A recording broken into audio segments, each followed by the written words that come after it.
So the curve is essentially like a bell curve here.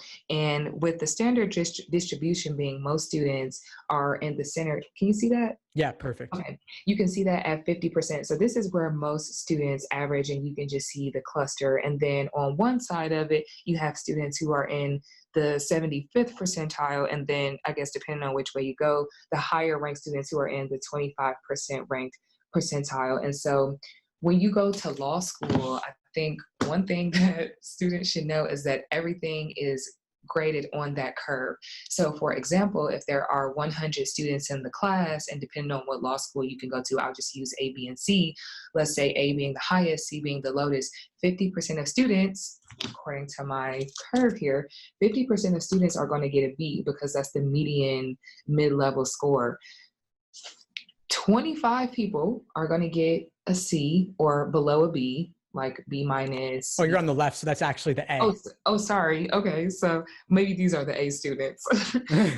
So if this is a B, these will be the A students, so anywhere from A minus, A plus, and then if you're on this side, 25 students are going to get from a B minus to a C.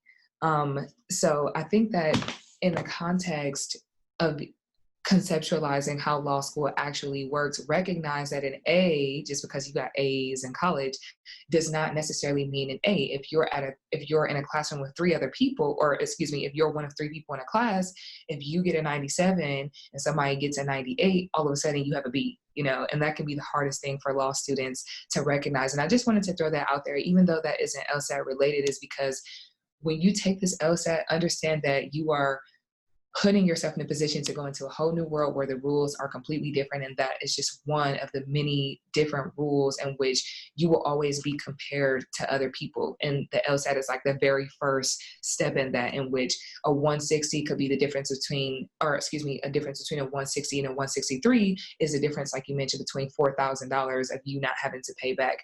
And it's the same thing with actual law school grades. So be prepared to put in the work, because the 3 months that you take to study for the LSAT is the same exact 3 months that you're going to have to put in for the bar exam. And so in my opinion, I love the LSAT, and I say that with like an asterisk, but I love the LSAT because that's really a law student's first opportunity to see how much time you need to put into something, because the same amount of vigor that you have for studying for this thing is the same amount that will get you through law school, which is the same amount that will get you through the bar. And at each point, those will each be the hardest thing you've ever had to do in your life academically up until that point. So I love that about the LSAT, is because that is a very realistic way to show you how you will be judged. And if you don't have the fervor, I guess, to make it past this first point, you might not make it. But if you're a person who, like myself and like you, Steve, who are like, okay, this is not my best, but I recognize that if I put in more time, I can do it.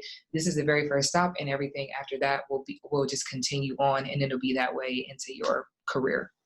Thanks for tuning into the show. Please subscribe if you haven't done so already to be notified of new episodes as I release them. And feel free to reach out if you need anything at all as you move forward with your prep.